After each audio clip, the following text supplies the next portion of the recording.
Živijo, dobrodošli na platformi Razturi na maturi. Moje ime je Katja in moj glas vas spremlja v nekaterih video razlagah slovenščine. Tale video je namenjen temu, da vam malo pokažem, kaj je poglavje, ki je namenjeno slovenščini, vse vsebuje in kako je strukturiran. Še preden pa se lotimo tega, naj pojasnim in razjasnim, da je celotna vsebina, ki jo na platformi najdete, namenjena vsem letnikom, torej od 1. do 4. letnika, ne zgolj maturantom, in sicer tako gimnazijcem kot tudi dijakom srednjih poklicnih šol. Nahajamo se v uvodnem poglavju, kjer si najprej lahko ogledate nekaj video razlag, ki jih potem najdete znotraj vsakega poglavja.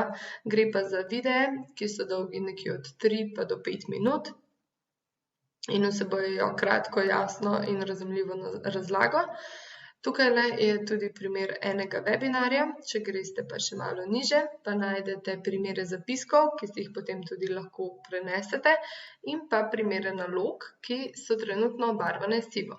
V primeru, da naloge so obarvane sivo, ker še niso bile rešene, v primeru, da bi bile rešene, bi bile obarvane zeleno, v primeru, da bi bile vse rešene pravilno, oziroma rdeče, če bi bila kakšna naloga rešena napačno.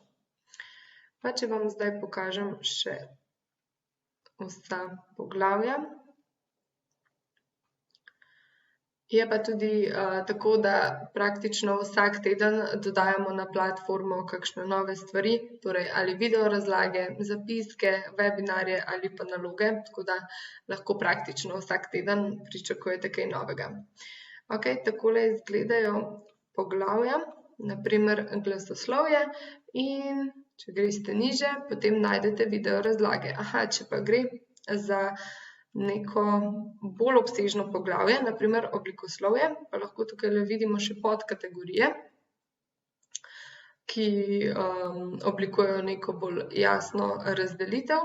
Če pa gremo potem pogledat pridevnike, pa tukajle najdemo torej najprej video razlage, in če se spustimo niže, še vse naloge, ki so, kot sem prej povedala, obarvane zeleno, ker so že bile rešene in ker so bile rešene pravilno.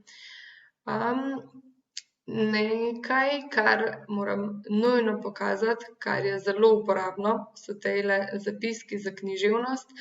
Naša Anja je pripravila zapiske celotne književnosti, vseh del, tako da je tole res uporabna zadeva. Naj vas pa ne zavede tole poglavje esej na maturi, namreč res je, vsebuje tudi zelo uporabne, aktualne webinarje, ki so namenjeni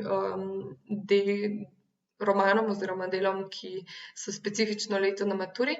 Najdete pa tudi webinarje, ki so bolj splošni, torej na splošno napotki, kako napisati boljši esej oziroma si oblikovati dober osnutek.